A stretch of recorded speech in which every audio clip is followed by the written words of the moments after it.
How to tell if the girl that you are seeing, or you might even be dating already, is seriously into you, like she takes you seriously, like it's a serious relationship. She wants to date you long term. She genuinely likes you. She's not using you.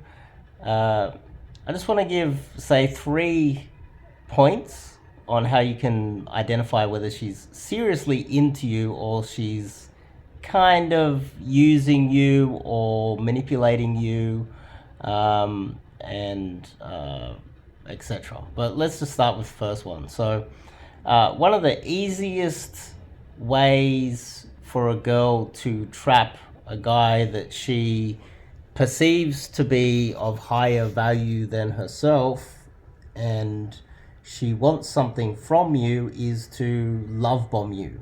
Now, let's just say you just started that. Let's just say you went out and you met her in a nightclub or something, or you met her through an app or something, and the first date, let's just say you take her home. She's 100% compliant with like everything that you want to do on the first date. You take her home, and she's love bombing you. She's cuddling you and kissing you, and the next day she's messaging you every day, and she's over the top. It's almost like uh, the average man will fall for this. This is a manipulation tactic by women that will get 99.9% of men, because the male ego will kick in and he will tell all of his friends, "Oh, she's fallen in love with me. Day one, I'm so awesome." But in reality, there is like mental illness. Some girls will have narcissistic traits where they're overly love bombing and overly forward and sexual on the first date, and letting you know that they're totally into you and messaging you all the next week. And what they're trying to do is suck you into a codependent kind of relationship where she is in charge. It is a form of, I'm not a psychologist, by the way, but I've seen it so many times where girls try to manipulate me, and they're overly love bombing me, and it's just so blatantly obvious that it's a manipulation tactic to someone like myself that's dated like at least 1,000 girls.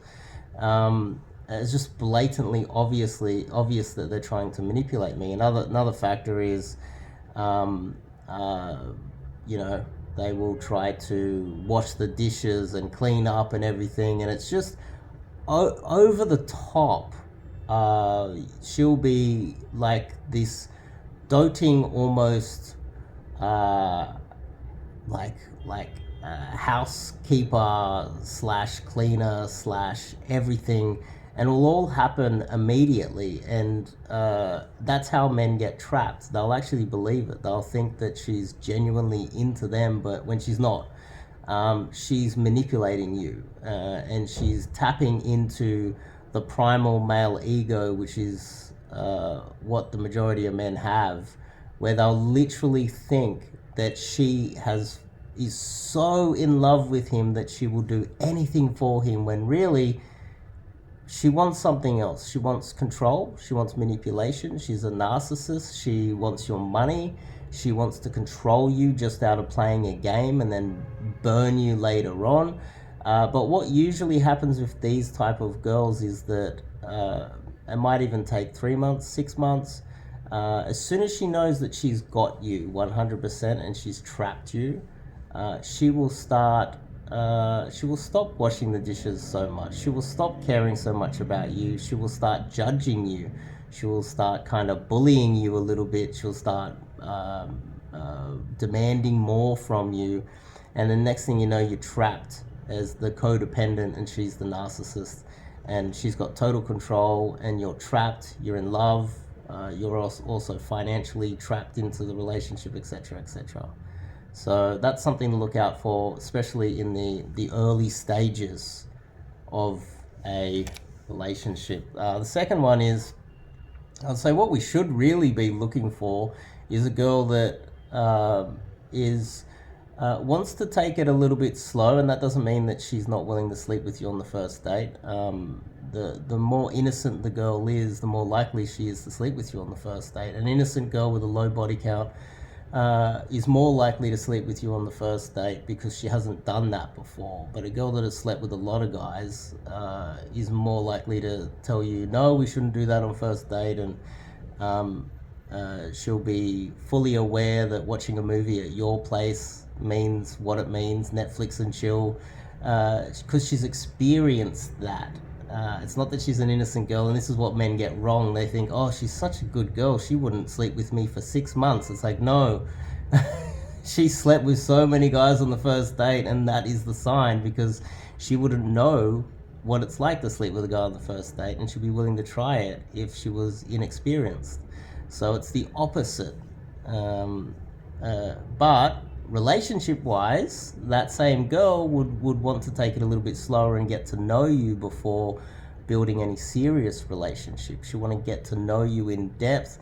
She would have good relationships with her family and friends, and she would have friends and family that obviously she's known for a very long time and built up solid relationships with them. She wouldn't want to rush into anything. She would want to take it slow. She would want to really truly get to know you and know that she can trust you to let you into her inner circle, and that's what a well-adjusted girl would do. And three, I would say is kind of important, where sure, she can message you and start like maybe trying to push the relationship forward a little bit, but generally you should be looking for a girl that isn't really trying to schedule dates all the time and isn't really pushing forward with the relationship. She's kind of sitting back, and whenever you message her, she's 100% reliable with replying.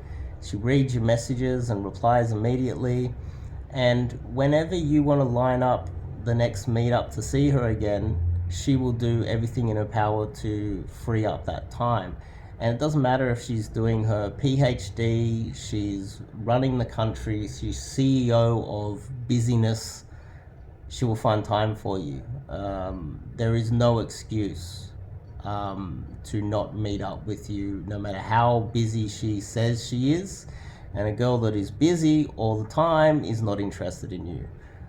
Because it's just not an excuse. And ladies out there, if you are always busy and you like the guy, then you deserve to lose him, because you are useless.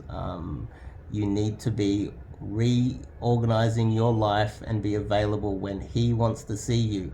So I've dated some girls, and some of the best girls have been extremely busy doing important work that they're working almost every day, and they still will find time to see me. And that's the type of girl that you want to be looking for. The type of girl that says that she's busy all the time, she's either not that interested in you, or the other thing is she might just be useless. There are, the saying, ask someone, if you need help, ask someone who's already busy. Don't ask someone who has nothing to do, because the person with nothing to do will never find time for you because they're lazy. They're lazy and useless. The busy people will be doing 100 more things than the lazy person, and still find time to help you out. And that is also very much related to the women that you're going to be dating, because the girl that is lazy and useless and always busy, and it takes her an hour to do her hair, I don't care how beautiful she is going to be a pain in the ass if you get into a serious relationship with her, because she's just going to be wasting your time, and she's going to be a burden on the relationship, and she would make an awful wife. So she will be available when you message her and you try to line up the next meetup, if she's genuinely interested in you, or she'll have a genuine excuse why. And then what the useless women don't do is they don't send the second message or explain to you when they're available. Now, the useless ones will always just go, oh, I'm busy because of useless reason. This is the useless reason. But they will not explain the second aspect of it, which shows social intelligence and conscientiousness, and it's got to have something to do with IQ, and you don't want a woman like that. She will tell you when she's free. How many times have I messaged or called a girl and she said, oh no, I'm busy at this time. Are you free after work Friday afternoon? We can meet up, we'll go for dinner or something. No, I'm busy after work because I've got this saving the world or something. And then radio silence. Useless woman. The one that is useful will then send you the next message saying, oh, Saturday morning we can meet up, or Saturday night we can, or maybe Sunday if you're free. Because she's genuinely thinking about what is happening. If you got to think to yourself, am I trying to schedule everything myself? She's not really that interested in you, or she's useless and you're better off without her. See you guys next one.